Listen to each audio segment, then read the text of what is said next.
सूखे गैर का इंसान समझ आइए तुमने बकवास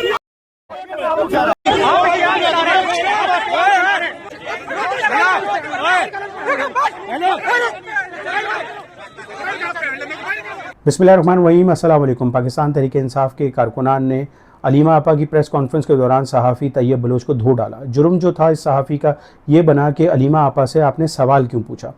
जो अलीमा आपा के इर्द गिर्द मौजूद चमचे थे उन्होंने पहले उनको गालियाँ दी, बुरा भला कहा, उसके बाद उन्होंने तशद्दुद का निशाना बनाया। और ये पहली दफ़ा ऐसा नहीं है। पाकिस्तान तहरीक इंसाफ से पहले भी दीगर मीडिया हाउस के जो रिपोर्टर्स हैं, जब वो जलसों को इमरान खान के कवर करने के लिए जाया करते थे, जियो थे, समा था और बहुत सारे इस तरह के मीडिया हाउस थे, वो उनके रिपोर्टर्स को हरासा करना, उनकी गाड़ियों को निशाना बनाना, तशद्दुद का निशाना बनाना रिपोर्टर्स को, ये इससे पहले भी करते आए। लेकिन सवाल पूछने पर इस तरह की प्रेस कॉन्फ्रेंस के दौरान जलसों जलूसों में तो ये ज़रूर करते थे पाकिस्तान तहरीक इंसाफ के जो कारकुनान थे, लेकिन इस तरह सहाफ़ियों को सवाल पूछने के ऊपर प्रेस कॉन्फ्रेंस के दौरान ये पहली दफ़ा किया है। इससे पहले हम ये देख रहे थे कि मतीउल्लाह जान जैसे सहाफ़ी वो माइक को मुंह के अंदर घुसेड़ देते हैं, जो इस वक्त एक सॉफ्ट कॉर्नर रखते हैं पाकिस्तान तहरीक इंसाफ के हवाले से, और वो इतनी बदतमीज़ी से वो सवाल पूछते हैं और इस तरह प्रोवोक करते हैं सियासी कायदीन को कि वो उनके सवालात के अगेंस्ट जो है वो लड़ाई करें, गुस्सा करें। लेकिन उनके कारकुनान बर्दाश्त करते हैं। सियासी कायदीन जो है खुंदा पेशानी से बड़े बेहतर अंदाज में या तो उसको इग्नोर कर देते हैं या बेहतर अंदाज में जवाब दे देते हैं। लेकिन कभी ऐसा नहीं हुआ कि मतीउल्लाह जान जैसे सहाफ़ियों को भी पिटाई का निशाना बनाया गया। पाकिस्तान तहरीक इंसाफ हमेशा ट्रेंड सेटर रही है। वो किसी को गालियाँ देनी हो, किसी को बुरा भला कहना हो, किसी के कपड़े उतारने हो, सोशल मीडिया पर फेक वीडियोज़ या तस्वीर डालनी हो, पाकिस्तान तहरीक इंसाफ ने हमेशा ट्रेंड सेट किया। और अब एक और नया ट्रेंड सेट कर दिया है कि हमारे सियासी कायदीन से कोई भी सवाल नहीं पूछ सकता। उनकी चमचागिरी करने के लिए आप तैयार हैं तो सही है, सवाल करें। अगर आप वो चमचागिरी के अलावा कोई सख्त सवाल करेंगे तो पाकिस्तान तहरीक इंसाफ के कारकुनान जो है वो उनकी पिटाई लगाएंगे। अब ये उन्होंने एक नया ट्रेंड सेट कर दिया है कि सहाफ़ियों की पिटाई लगाएं प्रेस कॉन्फ्रेंस के दौरान। अब दीगर सियासी जमातें भी इसको अडॉप्ट करेंगी, क्योंकि जिस तरह पाकिस्तान तहरीक इंसाफ के कारकुनान के लिए उनके सियासी कायदीन जो है मोतबर हैं, दीगर सियासी जमातों के लिए भी ऐसी मोतबर हैं कारकुनान के लिए उनके सियासी कायदीन। और अलीमा आपा के लिए मैं यहाँ पे ज़रूर कहूँगा कि अलीमा आपा जो ऑफिशियल स्पोक्स पर्सन है इस वक्त इमरान खान साहब की, और इसके अलावा पाकिस्तान तहरीक इंसाफ को भी रिप्रेजेंट करती हैं, तो अगर उनको प्रेस कॉन्फ्रेंस से इतनी प्रॉब्लम आ रही है कि वो सहाफ़ियों के सवालात के जवाबात नहीं दे सकती, तो उनके लिए बहुत आसान है कि वो एक प्रेस रिलीज़ जारी कर दिया करें और प्रेस नोट जो है वो तमाम जो सहाफ़ी हैं उनको दे दिया करें।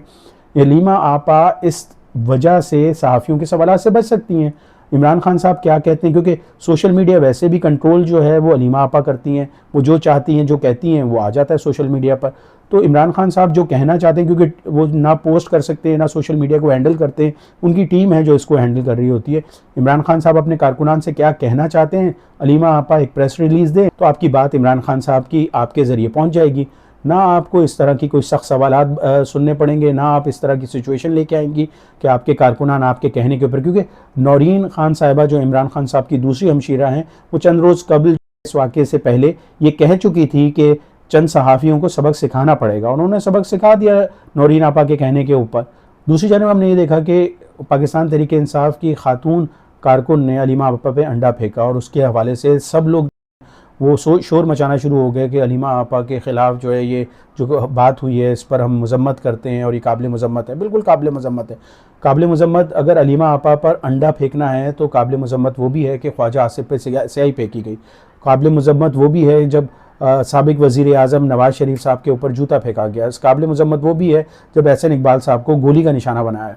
उस वक्त इमरान खान समेत तमाम पाकिस्तान तहरीक इंसाफ ये कहती थी ये तो अवामी रद्द अमल है, ये तो अवाम का गुस्सा है जो सामने आ रहा है। जो अलीमा आपा पे अंडा फेंका वो अवामी रद्द अमल नहीं हो सकता। और अब हम ये देख रहे हैं पाकिस्तान तहरीक इंसाफ के अंदर डिवीज़न शुरू हो गई है और अब ये लड़ाई एक दूसरे को नंगा करने के ऊपर उतरे हुए हैं। वो एक दूसरे की सारी पोल पट्टियाँ जो हैं वो खोल के सामने लेके आ रहे हैं। वो जो ट्विन सिस्टर हैं, शक्ल में नहीं, वो जो हरकतों में ट्विन सिस्टर्स हैं, वो अब कुरान पाक के ऊपर वो हलफ दे रही हैं कि भाई हमने तो कोई गलत काम नहीं किया, हम किसी के टाउट नहीं हैं, हम किसी के कारकुन के तौर पर काम नहीं करते, हमने कोई फ़ायदे हासिल नहीं किए। और एक बहन तो ये भी कह रही है कि मेरे पास ऐसी चीज़ें मौजूद हैं, अगर मैंने सोशल मीडिया पर डाल दी तो इनकलाब को बहुत नुकसान पहुँचेगा। यानी कि वो जो गंद है, अब वो इस गंद के अंदर पूरी पाकिस्तान तहरीक इंसाफ जो है वो गिर चुकी है। अब दो पार्टीज़ बन गई हैं, अलीमा आपा प्रो और अलीमा आपा एंटी। दूसरी तरफ अली अमीन गंडापुर प्रो और अली अमीन गंडापुर एंटी। अब ये दोनों वो पार्टियां लड़ रही हैं और एक दूसरे को नंगा करने की कोशिश कर रहे हैं। पाकिस्तान तहरीक इंसाफ को इस तरह की किसी भी चीज़ से बचने के लिए मुस्तकबिल में अगर सियासी कायदीन इस तरह की प्रेस कॉन्फ्रेंस ना ही कंडक्ट करें तो बेहतर होगा।